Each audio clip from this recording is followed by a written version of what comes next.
check we're on the right microphone. We're on the right camera. It is Firearms Friday, and it is somewhat above freezing out here. Whew.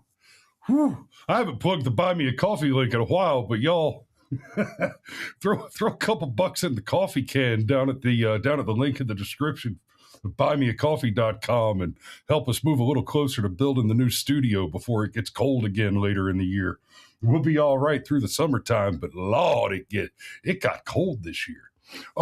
This morning, speaking of cold, it's time to freeze out the ATF. And, I learned a new name this morning, one I wasn't familiar with already. I think I've heard the name before, but Congressman Cloud, we'll take a look at him.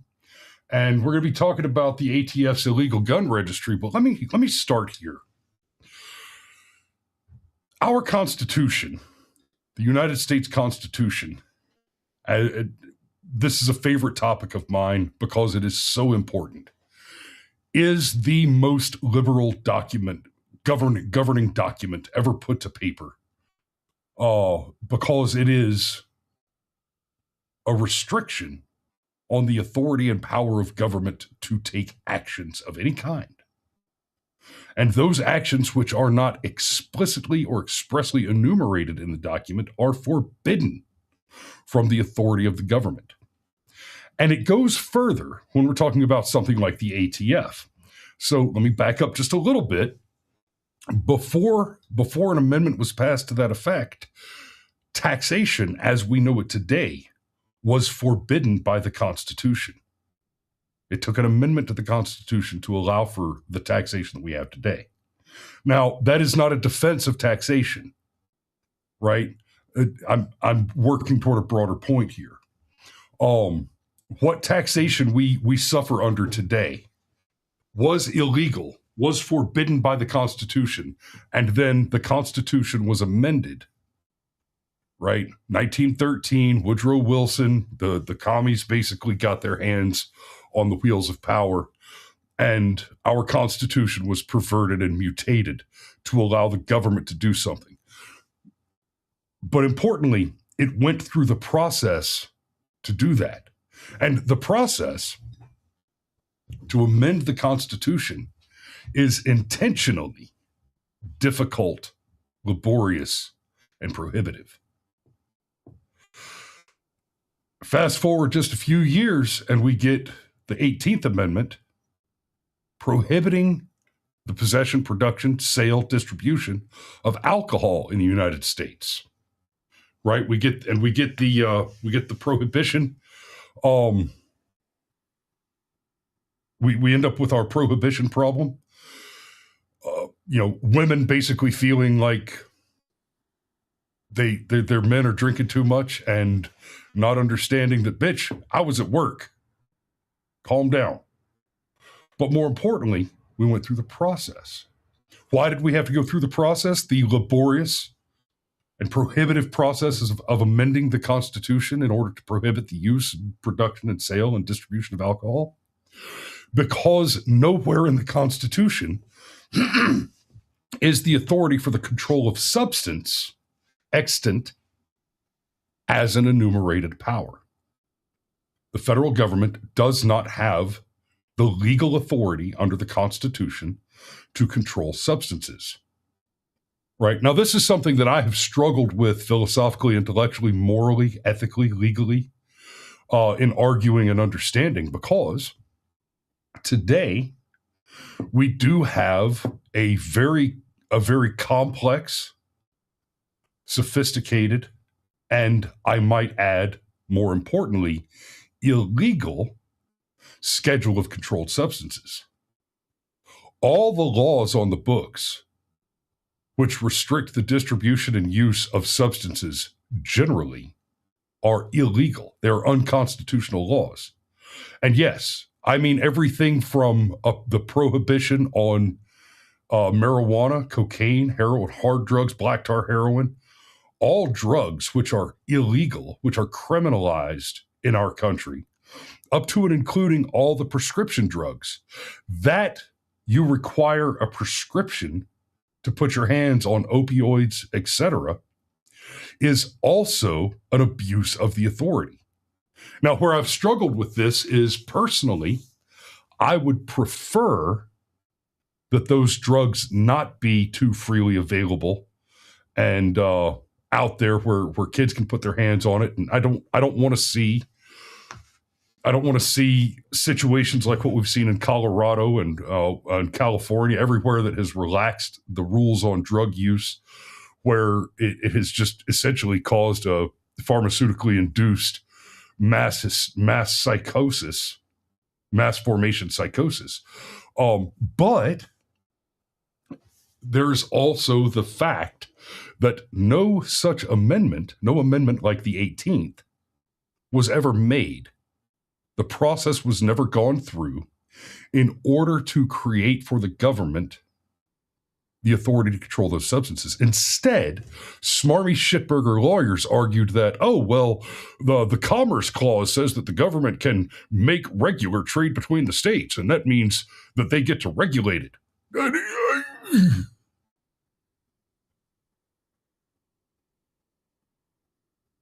That is not what that means.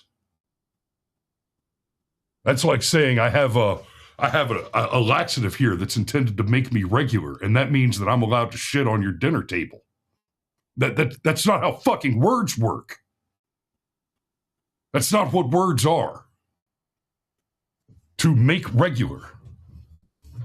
Right? The concern when the Commerce Clause was introduced was that states would try and abuse one another in trade situations by creating embargoes so that a state between two states, right? So, let's say Georgia wants to sell cotton to Mississippi and Alabama says, you know what? We have a state tariff. So you can either pay us the tariff or you can go around, right?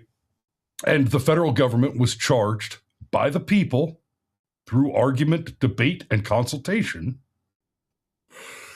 to be the arbiter to whom you would appeal in the event that the states had debates between one another, because the concern there was that states would enter into disagreement, and that without a neutral exterior arbiter, that those disagreements would foment interstate war, that people would actually come to blows with one another, right? Now, we saw this constitutional theory fall apart with Texas v. Pennsylvania, where the Supreme Court, who is the arbiter that is supposed to intercede in controversies betwixt states, refused to hear what was clearly a legitimate cause of complaint by the state of Texas, arguing that the state of Pennsylvania had caused injurious harm to the state of Texas by illegally altering its election laws without the involvement of its state legislation. And the Supreme Court demurred, which is intolerable. So I say all that to get us to here. It is not merely the case that the Constitution does not allow for the control of firearms by the government, right? There's a distinct difference here. In the case of controlled substances, it is a power which is not enumerated, and thereby, under the 10th Amendment, is reserved to the states and the people. And so the federal government does not have the authority to create laws related to the use, distribution, production, and consumption of substances. But in the case of the Second Amendment, in the case of the firearm question, of arms generally, because let's not forget, arms includes all those things which you might bear as arms, from blades to bullets to ballista. If you can use it to kill the enemy, the Second Amendment says you are allowed to be equipped with it. More importantly, the Second Amendment the Second Amendment says you cannot be prevented from equipping yourself appropriately to deal with those threats. which imperil your right to life, liberty, and happiness. Okay? So while the federal government lacks the authority to control drugs in the way that I've just described, that authority is not enumerated in the Constitution. In the case of one's arms, it goes a step further and explicitly forbids the federal government from attaining that power. And like I said, with alcohol, right, in order for prohibition to happen, the Constitution had to be amended with the 18th Amendment, later repealed by the 21st, of course.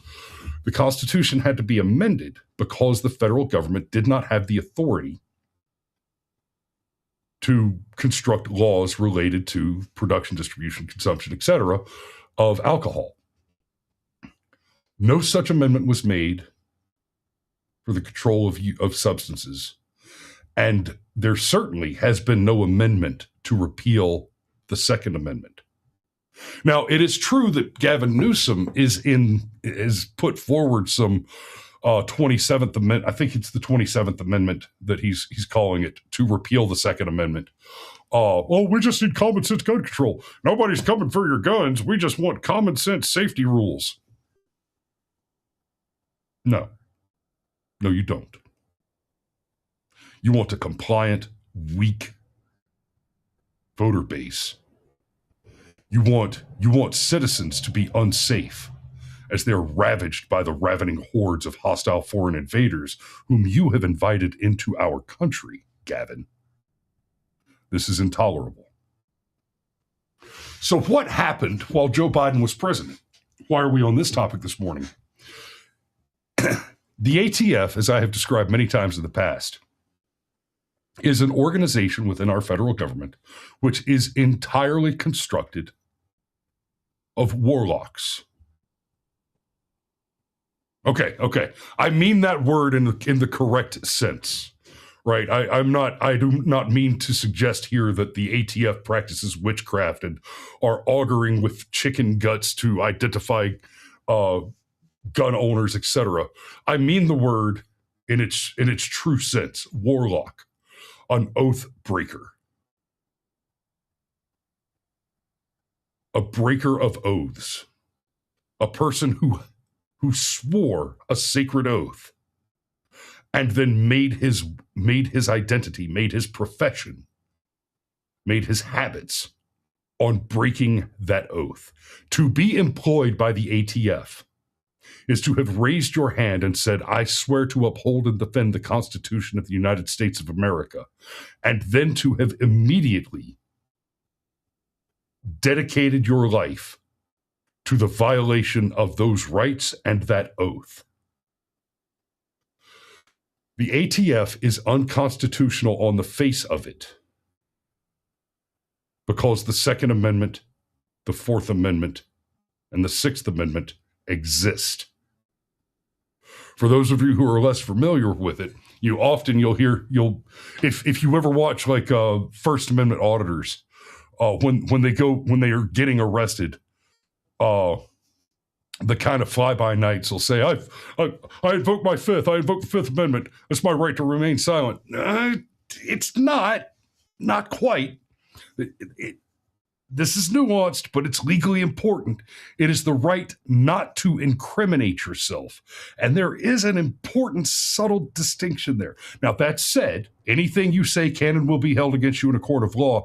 And more importantly, nothing you can say can or will be used in your defense in a court of law. There is no statement you can make to the police that can improve your case. So remaining silent is how to correctly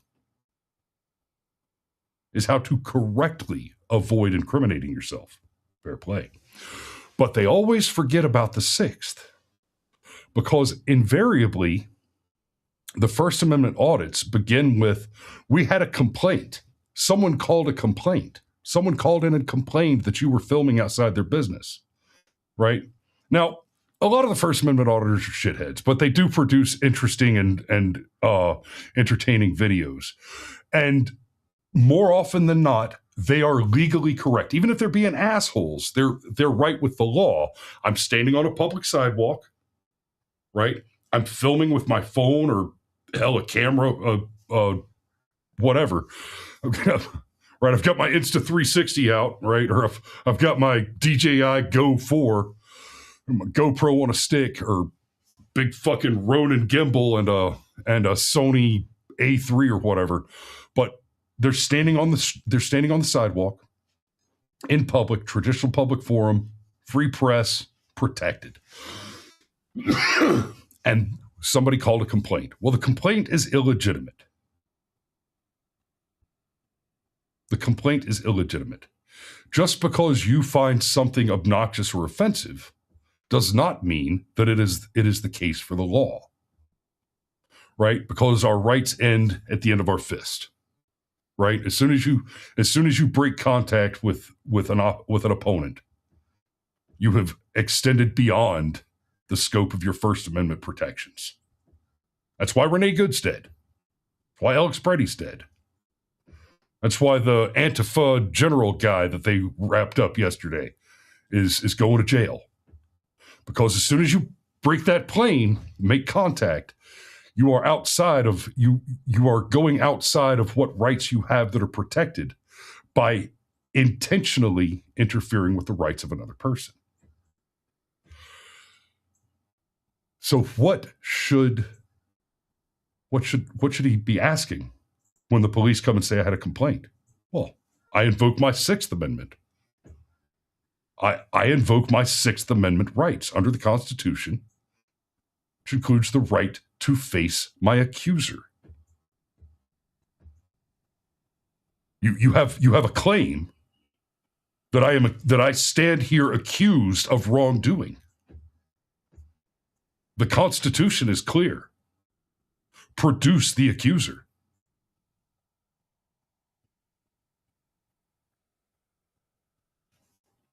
Now, you can tell me, well, that's for a court of law. Okay, no, the Sixth Amendment doesn't say that, but fine. If that's the route you want to go, then sure, I'll see you in court. And if you have not produced my accuser in the courtroom, then that should be the end of the conversation right there. The Constitution matters. You should study it and know it well.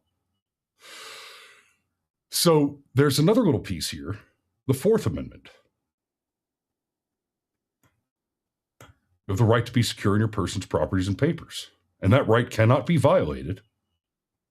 That right is sacrosanct until on the order of a judge, given due process, which includes reasonable suspicion and the issuance of a warrant, that right to be secure in your person, property, and papers shall not be violated. By the way, we covered the assholes in Minnesota who are stopping people and asking them for their rights, for their papers. Insofar as Don Lemon belongs in jail for violating the FACE Act and Section 241 as a civilian, not a government agent, interfering with people's rights. Every single person who is not a law enforcement officer and has demanded the ID from people in Minnesota belongs in jail, right? And I'm going to keep saying this until we get to the midterm. Donald, all you have to do to win the midterm this year is start prosecuting criminals. If you just start prosecuting criminals and securing the convictions for the crimes they're committing, attacking ICE agents is a felony, attacking civilian, we're seeing aggravated assaults, blocking traffic, right? Impersonating an officer, demanding people's papers, et cetera, et cetera. Just start arresting motherfuckers in Minnesota and you will win the midterm because the Democrats will run out of people who are legally allowed to vote. Now, that of course assumes that there's such a thing as a legitimate election, which is becoming less and less certain.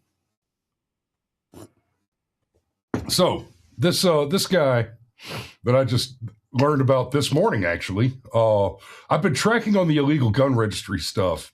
It's where's this? I've got several of these. Michael Cloud. And that's a fun name. Michael Cloud. The representative from Clan McLeod, right? So Patrick. Okay, Patrick's off on some adrenochrome shit in the chat. And I'm not going to let you distract me with that this morning, Patrick. I'm not going to let you do it. Release. Congressman Michael Cloud demands response from ATF on illegal national gun registry. Okay, so what's he talking about? Jesus, I just went on 20 minutes just giving you guys a solid lecture on constitutional rights and history. Let's get to a piece of news here. So we talked about a piece of this already last year, earlier this year, and several times. Well, we talked about it several times over the last several years. Hell, Obama notoriously had some shit going on with the banks, and they were debanking pawn shops and gun stores. My brother-in-law got debanked. He owned a pawn shop, and then one day the bank just said, "We can't do business with you anymore because you sell guns." It's like, what? But that happened, right? Well, the next play under the Biden administration was this zero tolerance maneuver. Internal ATF documents show zero tolerance guidelines for shutting down gun stores. The guidance says the ATF can use inspection reports to establish willfulness, even if the inspection found no violations. So basically, here's what happened. During the Biden administration, the ATF was going around and pulling these surprise inspections in much greater numbers than they ever happened before, going into FFLs, gun shops, pawn shops, shooting ranges, etc. And they weren't even inspecting the places to say, "Oh, well, you're unsafe," or "you've got too much ammunition," or "you've broken this law or that law." No. They would just go in and say, "Show us all your applications," and they'd go through and look for a typo. Minor shit. Hardly even administrative shit.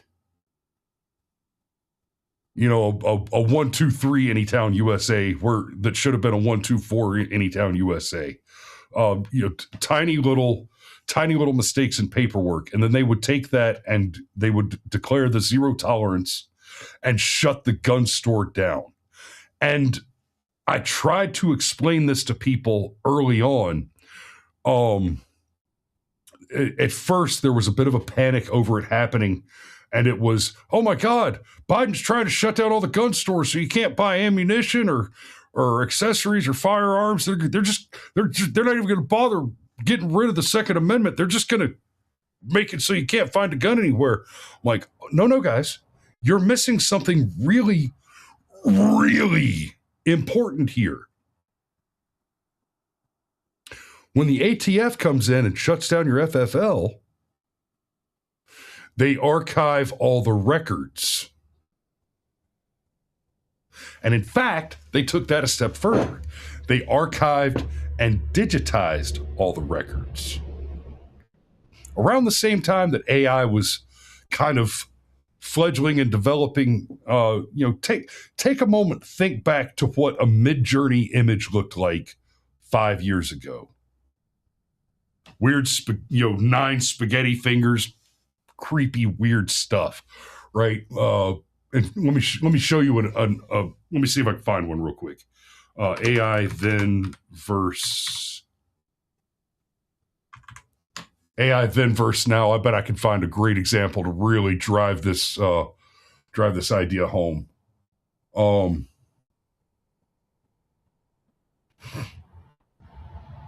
Come on, guys, don't. Oh yeah, here you go.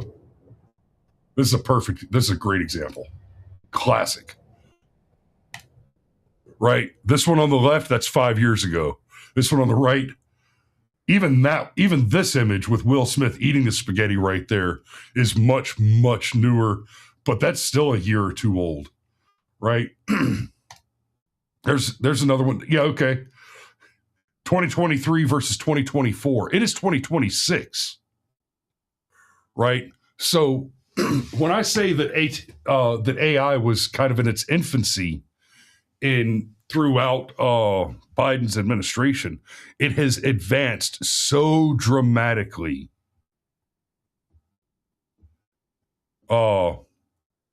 Kate says, "Do not start with the verse thing. It's still and always will be verses." Yes, you're correct, Cade. It is. But if I just use VS, I can type it slightly faster and get the information in front of you faster. Anyway. Oh, Cade says, "I will grammar Nazi the shit out of you." Hey, brother, I hope you're ready. I hope you're ready for tomorrow night, because that's the one, and I'm hoping to have you on the stream with us. There'll be 4 of us tomorrow night, is the plan. We'll see how that works out, but it's looking like it. Yes, abbreviation is fine. Nothing like abbreviating a motherfucker's shins with an M134. Just saying. So the ATF, when they shut down an FFL, they keep all those documents. They keep all those application documents, all those, and they've been using it to form a registry. Right. Oh, and they'll tell you, "Oh, no, it's not a registry. It's not a registry. It's an archive. It's a searchable archive that includes all your data, and it's digitized, and there's an AI attached to it." But no, it's not a registry. It's just an archive. We did not fund and perform gain of function research. We performed research to add new operational techniques to existing biological material. So gain of function, right? No. We called it something. Look. You're not in a prison, okay? It's a house. Yeah, we locked all the doors and removed the doorknobs and posted guards outside, but it's not a prison. It's a house.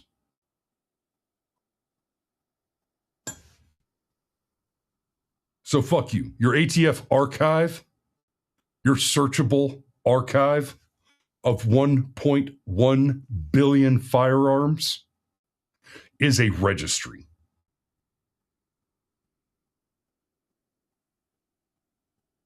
It is a registry.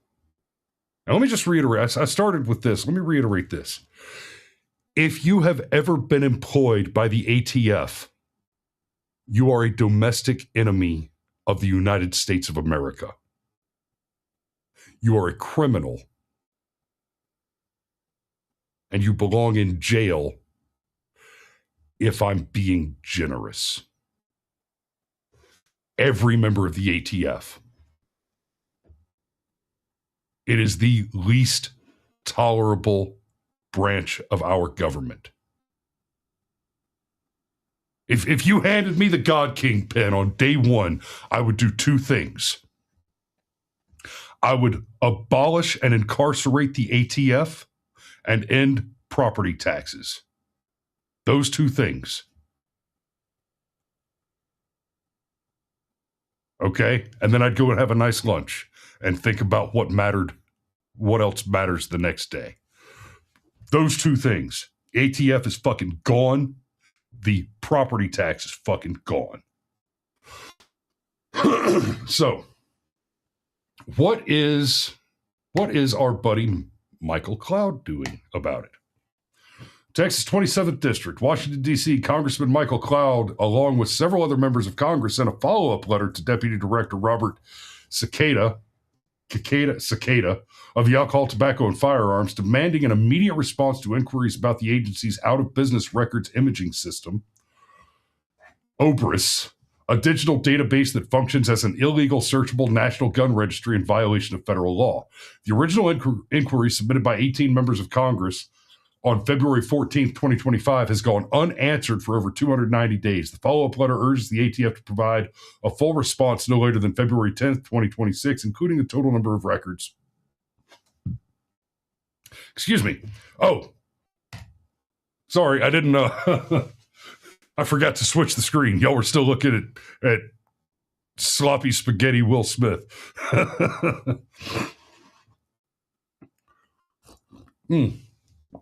So here's the new letter. Let me get this in here, and we'll take a look at the letter. This is why we're talking about it this morning, because they sent a fresh letter. Don't want you. We, the undersigned members of Congress, have waited patiently to know how many records. So they sent this fresh letter 3 days ago.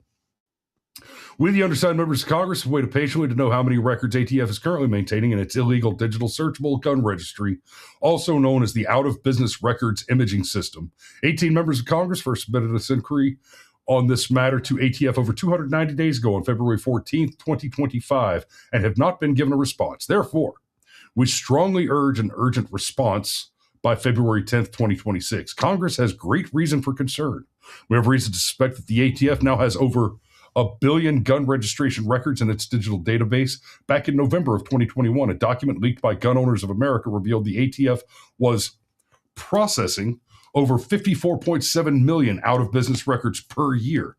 This prompted our first congressional investigation, which uncovered the shocking reality that the ATF currently had in its possession 920,664,765 gun registration records, the vast majority of which were digitized and searchable.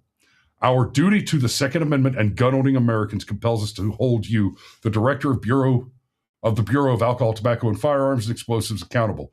We fear the ATF could have as many as 1.1 billion gun registration records in its database. If ATF has continued with this historic pace and digitized an average of 50 million firearm transactions records per year, this is a violation of the federal prohibition on gun registration at 18 U.S.C. 926A3, which clearly states, no such rule or regulation prescribed after the date of the enactment of the Firearms Owners Protection Act may require that records required to be maintained under this chapter or any portion of the contents of such records be recorded at or transferred to a facility owned, managed, or controlled by the United States or any state or any political subdivision thereof, nor that any system of registration of firearms, firearms owners, or firearms transactions or dispositions be established.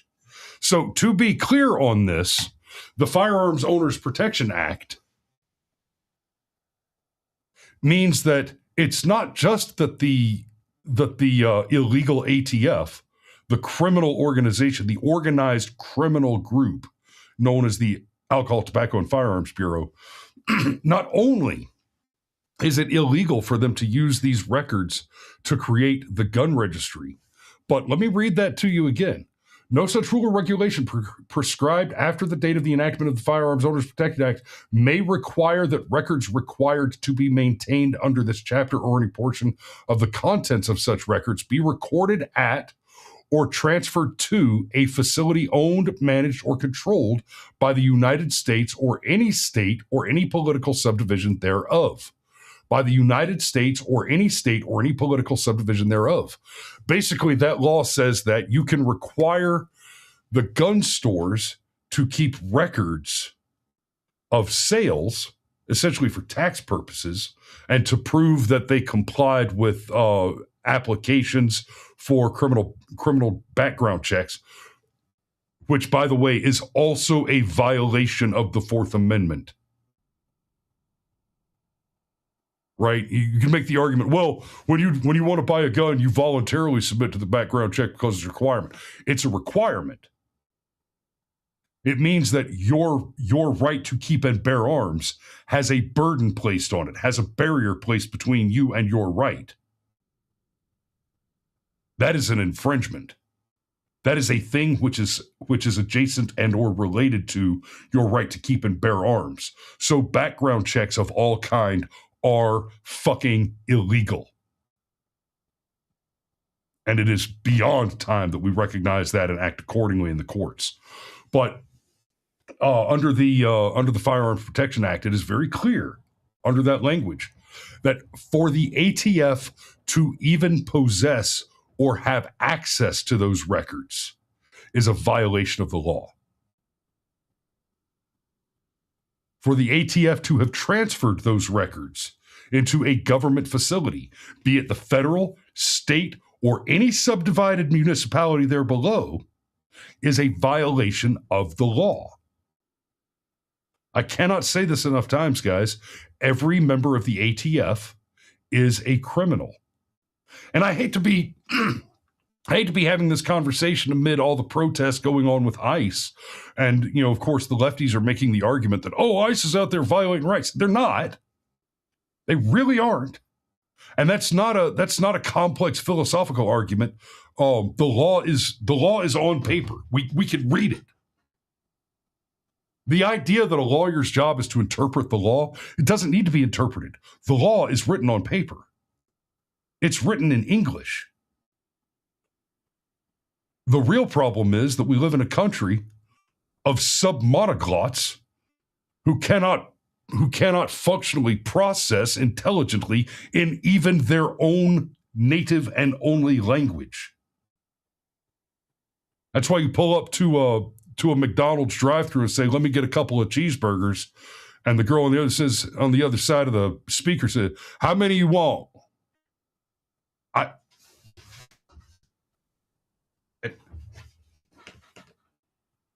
Am I stupid?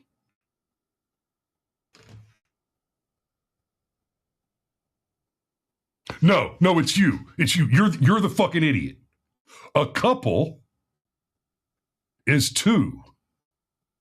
There's no such thing as a throuple. A couple is the number of genders there are, and there's a reason we have a word for that. And that reason is, I want 2 cheeseburgers, dumbass. It's not complicated. The words are written down. We did that on purpose. And if you have someone trying to tell you that it's difficult or it's complicated or you need a special education to understand, the education you need is idiomatic competency in your only native language. That's it. We're not arguing Korean law or the Hadith or anything. Olson says that thanks to the internet, the numerical value of a couple is debatable. It's not. It's really not. Yeah, half a dozen nuggets. Thank you, Patrick. Let me get 2 dozen nuggets. How many is that? It's not like I asked them for a baker's dozen and expected them to reach back into their non-existent database of archaic idiomats. A dozen. Patrick says a couple is 2, a few is 3. There may be some debate on a few, but I generally agree with you there. So here's my take on the letter. I agree with what Rep. Michael Cloud and the several below signatories, John Rose, Sherry Biggs, Andy Biggs, Barry Moore, Eric Burleson. There's several undersigns on this.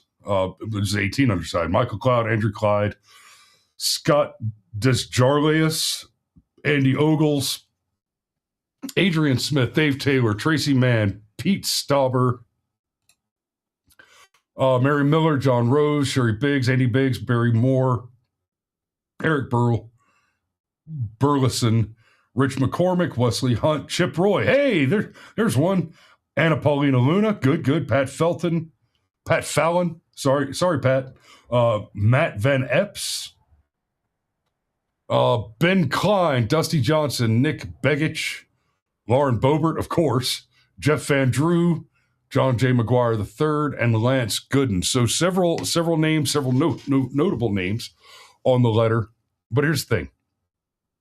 It's just a letter. And concerned with this violation of the Second Amendment and federal law, the House of Representatives has begun to debate the best way to eliminate this unlawful gun registry. Last year, the House Appropriations Committee passed an amendment to defund the gun registry in a 29 to 25 vote. This year, House Appropriations included 2 sections in the fiscal year 2026 Justice Department funding bill to directly defund this unlawful registry. However, ATF's lack of transparency is harming our ability to conduct adequate congressional oversight and properly consider this legislation. Congress must know how many gun registration records ATF is currently maintaining, given the severity of this potential violation of federal law and the threat an illegal national gun registry poses towards Second Amendment rights of the American people. We're also troubled by ATF's lack of a response to our investigative inquiry. Your continued refusal to provide basic information raises serious questions about whether the ATF, despite changes in leadership and state priorities, remains in compliance with several congressional appropriations restrictions, a federal statute, and the Second and 14th Amendments. They forgot to mention the fourth. The fourth is important. Congress needs current information in order to inform its funding decisions. Once again, we write to receive an immediate update on the total number of out-of-business records the OBR Center is currently maintaining, including digital and hard copy record estimates, and all other questions included in our letter sent February 14th, 2025. The correct answer: you had a year. You've had a year to comply. I agree with the spirit of the message that's in the letter. You know, hey, you're supposed to have done this. But listen, here's what needs to happen. We're going to defund the illegal gun registry. Shut it off. Right? Send in pencil dick and one union worker like you're busting up the fucking Ghostbusters containment cell and throw that switch. Just walk in, flip it down, and let it fall. It seems to me like what we're seeing here is the entire Bureau of Alcohol, Tobacco, and Firearms is operating in contempt of Congress. Above and beyond just being criminals in a criminal organization, generally, they are criminals acting in contempt of Congress.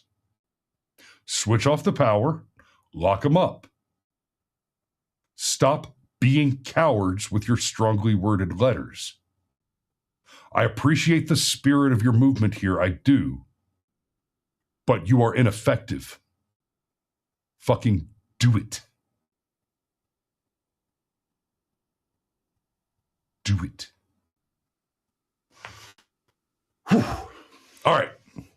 I am going to have to put a pen in it right there, guys. I've got stuff to do. So thanks for watching this morning. Y'all be safe and warm out there. We love you, and we will see you tomorrow.